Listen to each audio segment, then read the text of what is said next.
হৰি হৰি হৰি হৰি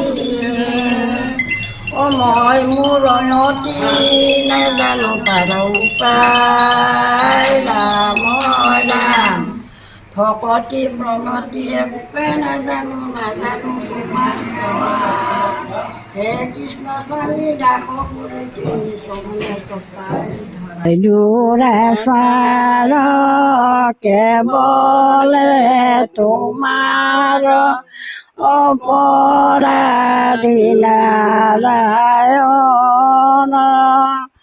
খনিও কৰি লৈও দাস কৰি পখিলো এৰা শৰণ। এই মুহূৰ্তত মই বৰ্তমান উপস্থিত আছো উত্তৰ গুৱাহাটীৰ ৰুদ্ৰেশ্বৰৰ এগৰাকী আইতাৰ সৈতে আৰু যিগৰাকী আইতাই ইতিমধ্যে জীৱনৰ 100টা বসন্ত গৰকিছে আৰু আজি তেখেতৰ শতবৰ্ষ তথা তেখেতৰ উপজা দিনটো উদযাপন কৰাৰ কাৰণে তেখেতৰ যি পৰিয়ালবৰ্গ এই পৰিয়ালবৰ্গই ব্যৱস্থা কৰিছে। এইগৰাকী আইতা তেখেতৰ নাম হৈছে প্ৰভা বৰা। মই নিউজ লাইভৰ দৰ্শক দেখুৱাইছোঁ আৰু মই তেখেতৰ সৈতে কথা পাতিবলৈ যত্ন কৰিম। প্ৰথমতেই আপোনাক উপজা দিনৰ ওলগ জনাইছোঁ। এই মুহূৰ্তত এটা নাম গাব পাৰিব? ঘোষাটো গাই দে, ঘোষাটো গা, ঘোষাটো। কেৱলে তোমাৰ অপৰাধী নাৰায়ণ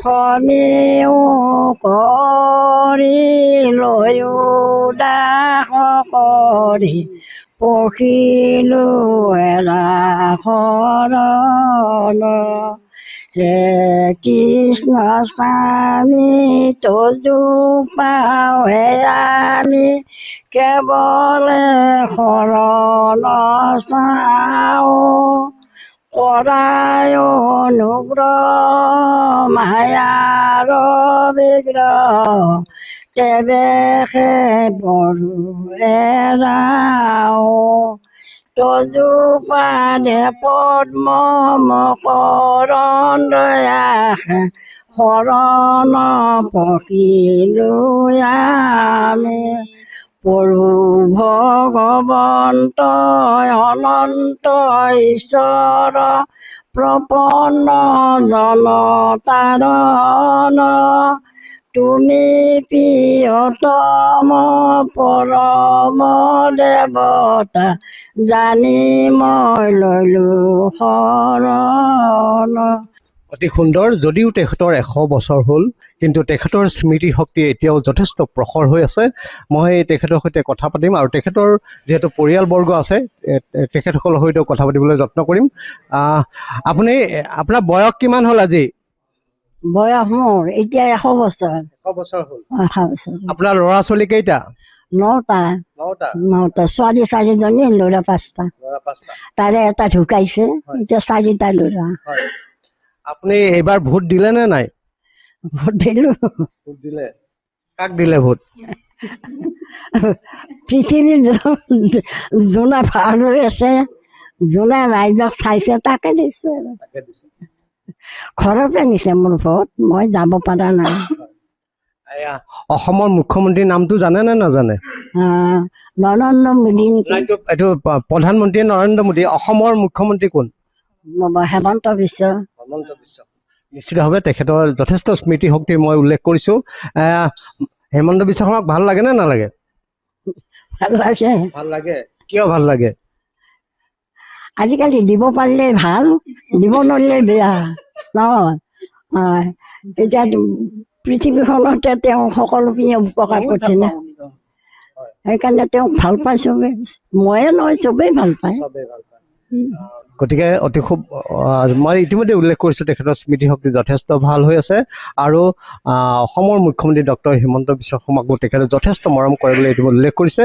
আৰু আজি যিহেতু তেখেতৰ 100 বছৰীয়া জন্মদিন উপজা দিন তেখেতসকলৰ পৰিয়ালবৰ্গ উদযাপন কৰাৰ ব্যৱস্থা কৰিছে।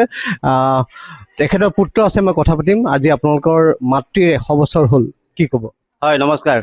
মোৰ নাম প্ৰমোদ বৰা। আমাৰ মাৰ আজি 100 বছৰত সোমাল।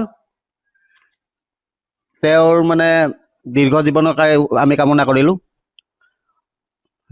আৰু সুধিব বিচাৰিছোঁ, যিটো সময়ত দেখা যায় প্ৰায়ে আমাৰ বাতৰি পৰিৱেশন কৰিবলগীয়া হয় যে বহু সন্তানে নিজৰ মাতৃক অনাদৰ কৰে, বৃদ্ধাশ্ৰমত থয়, তাৰ বিপৰীতে এটা সুন্দৰ পৰিৱেশ আপোনালোকৰ ঘৰত দেখিছোঁ।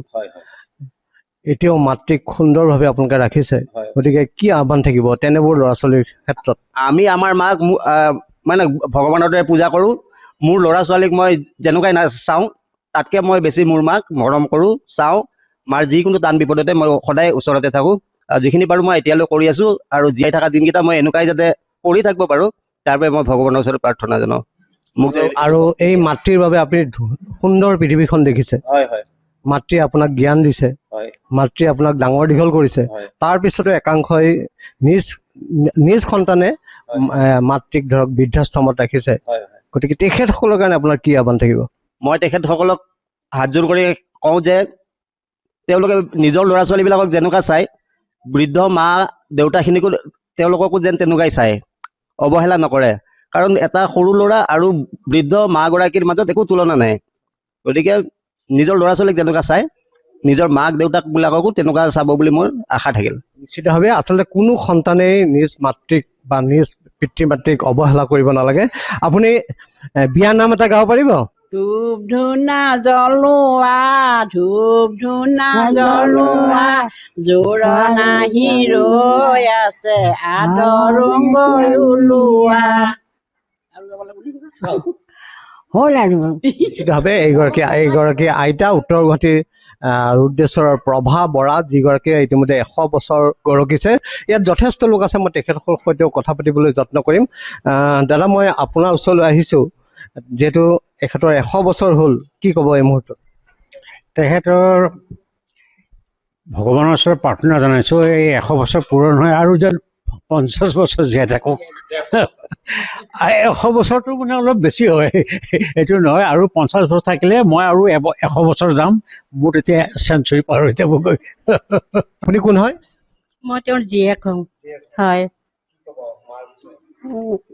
মা দীৰ্ঘায়ু কামনা কৰিছে। হয়, আপুনি কোন হয়? বোৱাৰী। মায়ে যেনেকে এতিয়া আছে আৰু কেইদিনমান থাকিলে আৰু ভাল হয় আৰু বহুত দিন থাকিলে এতিয়া আৰু সেনেকে কেইদিনমান থাকিলে আৰু ভাল হয় আৰু। কি ক'ব এই মুহূৰ্তত? তেখেতৰ যিখিনি, মই নাতি বোৱাৰী হওঁ ওচৰৰে। মই তেখেতৰ যিখিনি আদৰ্শ ৰীতি নীতি আমাক দেখুৱাইছে, ভাল লাগিছে। আৰু তেওঁ আৰু আমাৰ মানে নাতি হুতিবিলাকৰ আৰু কিছুমান কৰ্ম দেখুৱাব পাৰিলে আমি ভাল পাম আৰু। কি ক'ব?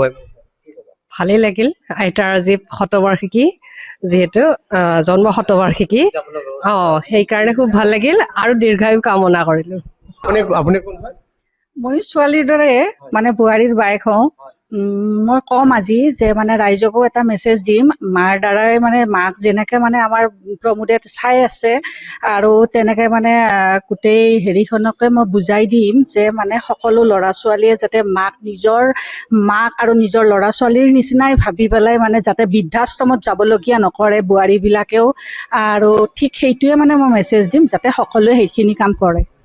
আৰু এনেধৰণেই উত্তৰ গুৱাহাটীৰ ৰুদ্ৰেশ্বৰ গাঁৱৰ এইগৰাকী প্ৰভা বৰাৰ আজি উপজা দিন জন্ম শতবৰ্ষ উদযাপনৰ ব্যৱস্থা কৰা হৈছে।